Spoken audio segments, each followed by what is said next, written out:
तो Niels Bohr के postulate तक तो हम लोग सब कुछ समझ चुके थे। अब आते हैं एप्लीकेशन पे, उनके पोस्टुलेट से जो कुछ एप्लीकेशन निकला उसके बारे में हम लोग जानते हैं। तो सबसे पहले वो किस चीज के बारे में बताए थे, वो बताए थे रेडियस ऑफ एटम के बारे में, यानी इसको आप कैसे कैलकुलेट कर सकते हैं, इसका वैल्यू कैसे निकाल सकते हैं और इससे रिलेटेड आप क्वेश्चन कैसे बना सकते हैं। ठीक है, तो अब हम लोग यहाँ पे आते हैं रेडियस ऑफ एटम। तो एटम का जो रेडियस होता है, यहाँ दो तरह का रेडियस हम लोग यहाँ पे देखने वाले हैं। जैसे ये एटम का हम लोग स्ट्रक्चर बना लेते हैं, ये है न्यूक्लियस जिसमें कि पॉजिटिव चार्ज होता है, और ये है मेरा ऑर्बिट जिसपे कि क्या होता है, प्रोटॉन प्लस न्यूट्रॉन यहाँ होता है, और यहाँ क्या होता है, नेगेटिव चार्ज यानी कि इलेक्ट्रॉन होता है। ठीक है, अब यहाँ पे एटम का जो रेडियस होगा, दोनों का जो सेंटर होगा वो सेम ही होगा, चाहे वो न्यूक्लियस का सेंटर हो या फिर ऑर्बिट का सेंटर हो, दोनों का जो सेंटर होगा वो सेम ही होगा। तो इस सेंटर से यहाँ पे मान लीजिए एक सेंटर हम लोग रखते हैं, ये सर्कल है तो इसका एक सेंटर होगा। इस सेंटर से यहाँ तक का दूरी किसका दूरी है, न्यूक्लियस का दूरी है, और इसी सेंटर से यहाँ तक का दूरी यानी कि इस ऑर्बिट तक का दूरी किस चीज का दूरी है, तो ये दूरी है एटम का रेडियस। तो दो तरह का रेडियस हम लोग को यहाँ पे पता करना है, एक है रेडियस ऑफ एटम और दूसरा है रेडियस ऑफ न्यूक्लियस। कैलकुलेशन हम लोग सिर्फ रेडियस ऑफ एटम का ही करने वाले हैं, रेडियस ऑफ न्यूक्लियस के बारे में थोड़ा सा हम लोग यहाँ पे जान जाते हैं। तो रेडियस ऑफ एटम को जिस चीज में नापा जाता है उस यूनिट को कहा जाता है एंगस्ट्रम। एंगस्ट्रम को हम लोग डिनोट करते हैं इस तरह से, और 1 metre is equals to 10 to the power -10, 1 angstrom is equals to 10 to the power -10 metre होता है। यानी एंगस्ट्रम जो है वो मीटर से बहुत ही ज्यादा 10 टू द पावर -10 टाइम्स छोटा होता है, और क्योंकि एटम छोटा है तो उसका रेडियस भी कम होगा, इसीलिए इस रेडियस को हम लोग किस में नापते हैं, एंगस्ट्रम में नापते हैं। वही जब बात आता है रेडियस ऑफ न्यूक्लियस का, तो इसको हम लोग एक यूनिट से नापते हैं जिसको कहा जाता है फर्मी। तो इसको किससे नापा जाता है, फर्मी से नापा जाता है। अगर हम बात करें वैल्यू का कि एटम का जो रेडियस होता है उसका वैल्यू कितना होता है, तो उसका वैल्यू होता है value of radius of atom is equals to 10 to the power -10। ठीक है, 10 टू द पावर -10 मीटर में किसका होता है, रेडियस ऑफ एटम का। और अगर हम बात करें रेडियस ऑफ न्यूक्लियस, तो यहाँ पे लिख लेते हैं value of radius of nucleus of atom is 10 to the power -50। ठीक है, इस दोनों का आप क्या कीजिए, यहाँ पे कहीं भी आप इसको लिख लीजिए कि जो इसको हम लोग नापते हैं वो कौन सा यूनिट होता है। तो नापने के लिए हम लोग इसका एंगस्ट्रम का यूज करते हैं, 1 angstrom is equals to 10 to the power -10 metre होता है। और जब हम न्यूक्लियस का नापते हैं तो फर्मी में नापते हैं, और यहाँ पे जो रेडियस का ये न्यूक्लियस का रेडियस का जो वैल्यू होता है वो 10 टू द पावर -15 होता है। और अगर हम बात करें किसका, रेडियस ऑफ एटम का, तो वो 10 टू द पावर -10 होता है, और ये दोनों मीटर में दिया हुआ है, ये भी मीटर में है और ये भी किस में है, मीटर में भी है, 10 टू द पावर -15। अब हम यहाँ आते हैं calculation of radius of atom, यहाँ तक था कि कितना होता है। अब इसका जो कैलकुलेशन हम लोग को करना है, तो रेडियस ऑफ एटम का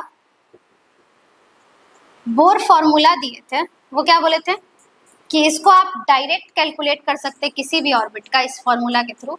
फॉर्मूला क्या है, 0.529 इंटू n² बाई जेड, जहाँ की n है नंबर ऑफ ऑर्बिट, यानी किस ऑर्बिट का आप निकालना चाहते हैं, फर्स्ट ऑर्बिट का, सेकेंड ऑर्बिट का, और z है एटॉमिक नंबर ऑफ एलिमेंट, मतलब आप किस एलिमेंट का निकालना चाहते हैं। इसको हम लोग क्वेश्चन से समझेंगे कि आखिर इसको कैसे बनाया जा सकता है। तो यहाँ क्या था, ये एक थियोरेटिकल एक्सपेरिमेंटल वैल्यू है जिसमें हम लोग को क्या बोला गया कि रेडियस ऑफ एटम निकालना है आपको, तो आपको क्या करना पड़ेगा, 0.529 इंटू n² बाई जेड, जहाँ की n ऑर्बिट है और z क्या है, एटॉमिक नंबर जिस एलिमेंट का हम लोग निकालने वाले हैं उसका। अब इसको आसान करने के लिए ये 529 है, वहां पे हम लोग 3 लिख लेते हैं। तो यहाँ पे क्या लिख सकते हैं, फॉर्मूला क्या लिख सकते हैं, 0.53 इंटू n² बाई जेड। ठीक है, अब ये था किसमें, ये है एंगस्ट्रम में। अगर इसी चीज को मीटर में बोलेगा, ये जो वैल्यू दिया हुआ है 0.529, ये रेडियस जब एंगस्ट्रम में निकालना रहेगा तब, अगर मीटर में रहेगा तो इसी वैल्यू को हम लोग को चेंज करना पड़ेगा। यहाँ पे क्या दिया हुआ है कि रेडियस और एन और फिर रेडियस और जेड, ये रिलेशन को समझना बहुत जरूरी है कि रेडियस और एन में क्या रिलेशन है, रेडियस और जेड में क्या रिलेशन है। तो यहाँ पे क्लियरली हमको दिख रहा है कि रेडियस जब बढ़ेगा, कब बढ़ेगा, जब एन बढ़ेगा। एन क्या है यहाँ पे, ऑर्बिट है। जैसे हम लोग यहाँ पे देख सकते हैं, अगर इस सर्कल में हम लोग क्या करते हैं, जैसे यहाँ पे ये मेरा सर्कल है, ठीक है, ये मेरा, इसको हम लोग बढ़ा देते हैं, एक और ऑर्बिट क्रिएट कर देते हैं। तो यहाँ पे क्या था, एन बराबर 1 था, अब यहाँ पे एन बराबर कितना हो गया 2, मतलब कल तक इसमें एक ऑर्बिट था, अब इसमें एक और ऑर्बिट हम लोग बढ़ा दिए हैं, तो एन इज इक्वल्स टू कितना हो गया 2। जैसे जैसे एन बढ़ेगा तो रेडियस भी क्या होगा, बढ़ेगा, क्योंकि नंबर ऑफ ऑर्बिट जब बढ़ेगा तो जो सेंटर है, सेंटर से लेके उस पॉइंट तक का दूरी क्या होगा, बढ़ेगा। तो यहाँ सेंटर से लेके इस पॉइंट तक का दूरी बढ़ गया है फर्स्ट के कंपैरिजन में। पहले ये कितना था, ये तो न्यूक्लियस का, इसको तो हम लोग अभी देखेंगे ही नहीं, अभी हम लोग किसका देख रहे हैं, तो ऑर्बिट 1 का और ऑर्बिट 2 का। तो यहाँ पे फर्स्ट से जो दूरी था, सेंटर से यहाँ तक जो फर्स्ट ऑर्बिट तक दूरी था, यानी इसका जो रेडियस था, और फिर हम लोग क्या करते, इसी सेंटर से सेकेंड ऑर्बिट तक का दूरी जो है वो बढ़ गया है। मतलब जैसे ही ऑर्बिट बढ़ा तो रेडियस भी क्या हो रहा है, बढ़ रहा है, क्योंकि ऑर्बिट के बढ़ने से सेंटर से लेके ऑर्बिट तक का जो डिस्टेंस होता है वो बढ़ता है, तो यहाँ पे रेडियस भी क्या होगा, बढ़ जाएगा। इसीलिए आर जो है वो एन के डायरेक्टली है, क्योंकि n के स्क्वायर के डायरेक्टली है, मतलब ये कैसे बढ़ेगा, तो स्क्वायर में बढ़ेगा। जैसे जैसे नंबर ऑफ ऑर्बिट इंक्रीज कर रहा है तो रेडियस भी क्या हो रहा है, इंक्रीज कर रहा है। और वहीं अगर हम z से इसका रिलेशन देखें तो r क्या है, इनवर्सली प्रोपोर्शनल है z के, यानी जैसे जैसे एटॉमिक नंबर बढ़ेगा वैसे वैसे रेडियस क्या होगा, घटेगा, और जैसे जैसे नंबर ऑफ ऑर्बिट बढ़ेगा वैसे वैसे रेडियस भी क्या होगा, बढ़ेगा। अब आप इतना का स्क्रीनशॉट ले लीजिए, इसको हम लोग क्वेश्चन से समझते हैं।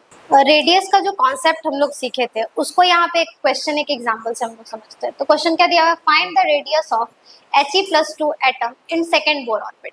मतलब यहाँ पे क्या बोला गया है कि आपको He एटम का रेडियस निकालना है सेकेंड बोर ऑर्बिट में। तो क्वेश्चन में क्या क्या गिवन है, सबसे पहला चीज हम लोग क्या करते हैं, जब भी क्वेश्चन बनाते हैं तो गिवन लिख लेते हैं।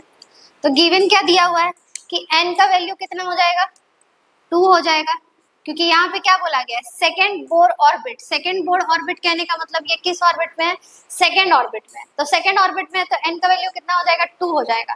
और एटम कौन सा है, He+2 है, तो कौन सा है एटम मेरा, कौन सा He+2, यानी कि हीलियम है। तो हीलियम का एटॉमिक नंबर कितना होता है, Z=2 होता है, क्योंकि ऑलरेडी हम लोग जानते हैं, वी नो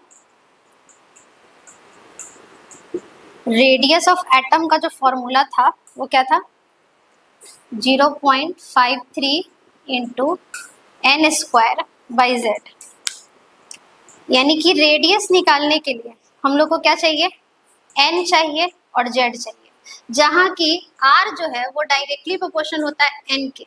इसीलिए डायरेक्टली प्रोपोर्शन होता है क्योंकि जैसे जैसे नंबर ऑफ ऑर्बिट बढ़ता है वैसे वैसे रेडियस का वैल्यू भी बढ़ता है। यहाँ पे हम लोग इस चीज को देख सकते हैं, यहाँ पे अब देखिए यहाँ पे हुआ क्या है, ये मेरा सेंटर ऑफ द सर्कल है, ये फर्स्ट सर्कल से यहाँ तक का दूरी इतना है, सेकंड से यही दूरी इतना हो जाएगा, और थर्ड से यही दूरी बढ़ के इतना हो जाएगा। मतलब ये n बराबर 1 था तो दूरी सिर्फ इतना था, अब n बराबर 2 हुआ तो रेडियस का दूरी थोड़ा सा और बढ़ा, और n बराबर 3 हुआ तो ये दूरी और बढ़ रहा है। मतलब इसको याद करने की जरूरत नहीं है, जैसे जैसे नंबर ऑफ ऑर्बिट इंक्रीज करता है, डिस्टेंस बढ़ता है, डिस्टेंस बढ़ता है तो रेडियस भी क्या होता है, इंक्रीज करता है। इसीलिए r जो है वो डायरेक्टली प्रोपोर्शन है n के स्क्वायर के डायरेक्टली प्रोपोर्शन है। हम सिर्फ इतना ही भी याद रख सकते हैं कि r डायरेक्टली है n के, अगर n के जो भी चीज डायरेक्टली होता है तो z यानी कि एटॉमिक नंबर के इनवर्सली होता है। तो यहाँ पे अगर हम लोग देखें तो n का वैल्यू हमको दिया हुआ है और z का वैल्यू भी दिया हुआ है। z का वैल्यू कैसे दिया हुआ है? z का वैल्यू डायरेक्ट लिखा हुआ नहीं रहता है, हमको निकालना पड़ता है। निकालना कैसे पड़ता है? अगर हाइड्रोजन एटम बोलता तो z का वैल्यू 1 हो जाता है, हीलियम बोला है तो 2 है, लिथियम बोलता तो 3 होता, क्योंकि एटॉमिक नंबर को ही क्या कहा जाता है? z कहा जाता है। तो यहाँ पे z की जगह पे हम लोग क्या लिखेंगे? जो जिस एलिमेंट का एटॉमिक नंबर रहेगा उसको यहाँ पे रख देंगे। तो रेडियस का यहाँ पे अगर हम लोग इसको कैलकुलेट करें तो कितना निकलेगा? r इज इक्वल्स टू 0.53, और ये 0.53 किसमें है? एंगस्ट्रम में है, क्योंकि एटम के रेडियस को अभी अभी हम लोग जाने थे कि इसको हम लोग एंगस्ट्रम में नापते हैं।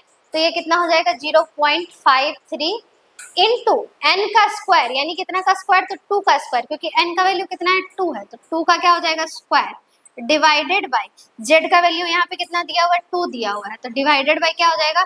2। तो यहाँ रेडियस का अगर हम लोग वैल्यू निकाले तो क्या आ जाएगा? 0.53 इंटू 4/2, 4/2 यानी कितना हो जाएगा? 2। अब 0.53 रेडियस इज इक्वल्स टू क्या हो जाएगा? 0.53 इंटू 2, तो रेडियस का वैल्यू कितना आएगा? 1.06 एंगस्ट्रम। यही हो गया मेरा आंसर, यानी 0.53 इंटू क्या कर देना था? 2 टाइम्स उसको कर देना था, क्योंकि यहाँ पे जब हम कैलकुलेट किए तो यहाँ n का स्क्वायर यानी 2 का स्क्वायर तो कितना हो जाएगा? 4। जब यहाँ ये 4 हुआ, 4 बाई z का वैल्यू हम लोग कितना रखे थे? 2, तो 4/2 जब इसको हम लोग कैलकुलेट किए तो कितना आया? 2। 0.53 इंटू 2, रेडियस का वैल्यू कितना आ गया? 1.06 एंगस्ट्रम। इस तरह से आप लोग रेडियस को क्या कर सकते हैं? कैलकुलेट कर सकते हैं। बस कुछ नहीं है, putting formula and getting result, यानी यहाँ पे हम लोग फॉर्मूला को पुट करते हैं और हमको डायरेक्टली आंसर मिल जाता है। इसका आप स्क्रीनशॉट ले लीजिए।